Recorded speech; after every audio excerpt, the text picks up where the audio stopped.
আমার বাবারে আমি দেখছি 14 লক্ষ টাকা বাবার পেনশনের আমি সব ডাক্তারের পিছনে খরচ করে ফেলছি, বাড়ির ফসলের জমি বিক্রি করে ফেলছি। আমার বাপ যেন না মরে বারবার বারবার হসপিটালে নিছি, কিন্তু দুনিয়া আমার বাপকে থাকতে দেয় নাই। আমার বাপ কবরে চলে গেছে। পৃথিবী বড় স্বার্থপর, দুনিয়া বড় স্বার্থপর। দুনিয়া কাউরে জায়গা দেয় না, দুনিয়া কাউরে জায়গা দেয় না। এত মজবুত ফাইলিং করে যেই বিল্ডিং বানাইলাম, দুনিয়া তারে থাকতে দেয় না। যা বেটা যা, যা তুই লাথি দিয়া বাইর করে যা, কবরে যা, কবরে যা। দুনিয়া কাউরে থাকতে দেয়। দুনিয়া কত ক্ষমতা ধরকে মাটির নিচে ফেলায় দিছে, দুনিয়া কত সম্পদ আলাকে মাটির নিচে ফেলে দিছে, দুনিয়া কত সুন্দরী নারীকে মাটির নিচে ফেলায় দিছে, মাটির সাথে রেজা রেজা করে ফেলছে। আজ আর চেহারা নাই, আজ আর রূপ নাই, আজ আর যৌবন নাই, আজ আর ক্ষমতা নাই। এমন বাদশা ছিল পৃথিবীতে যার হাতের আঙ্গুলের ইশারায় মানুষের গর্দান উড়াইয়ে দিত, যার হাতের ইশারায় উঠতো মানুষ, বসতো মানুষ। আজ বাদশারা নাই, আজ সম্পদওয়ালারা নাই, আজ মালওয়ালারা নাই। দুনিয়া কাউরে থাকতে দেয় না, কাউরে না দোস্ত, কাউরে দেয় না। দুনিয়া দাদারে আমার থাকতে দেয় নাই। আমার দাদারে আমি দেখছি, আজ আমার দাদা নাই। আমার নানারে আমি দেখছি, আমার নানা নাই। আমার দাদিরে আমি দেখছি, আমার দাদি নাই। আমার নানিরে আমি দেখছি, আমার নানি। দুনিয়া কাউরে থাকতে দেয় না, কাউরে না, কাউরে না, কাউরে না, কাউরে না। আমার বাপ দুনিয়া কাউরে থাকতে দেয় না। তুমি থাকবে না, তুমি থাকবে না। দুনিয়ার ধোকায় পড়ো না বাপ, দুনিয়ার ধোকায় পড়ো না। মাকে বুঝান, আজ মারা বেসামাল হয়ে গেছে, আজ বোনেরা বেসামাল হয়ে গেছে, বেপরদার উৎসব তুলে দিছে। এটা যেন আল্লাহর সাথে যুদ্ধ করছে। আল্লাহ করোনা না, তুমি আরো কিছু দাও, আমরা বেপরদিকে ছাড়বো না।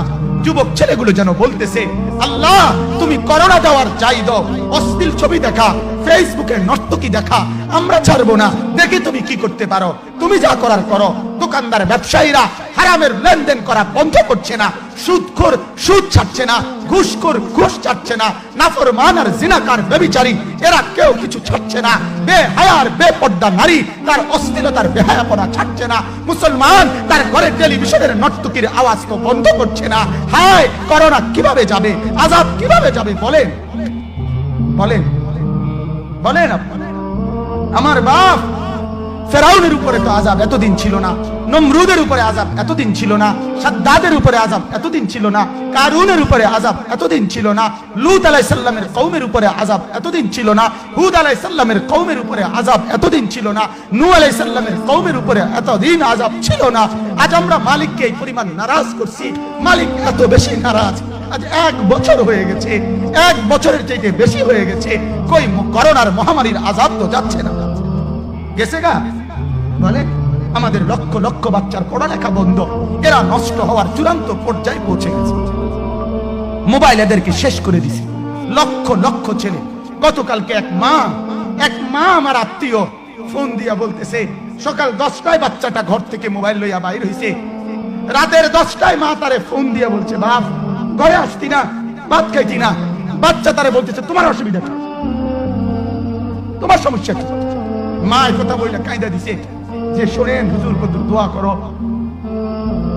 এক বাচ্চা, এক ছেলে, সে যদি তার মাকে কথা বলতে পারে, তার মানে গুনাহ তারে এত মজা দিয়া দিছে, ফেসবুক তারে এত মজা দিয়া দিছে, ইউটিউব তারে এত মজা দিয়া দিছে, নর্তকী তারে এত মজা দিয়া দিছে, গুনার দৃশ্য তারে এত মজা দিয়া দিছে, সে মাকে ধমক দিচ্ছে।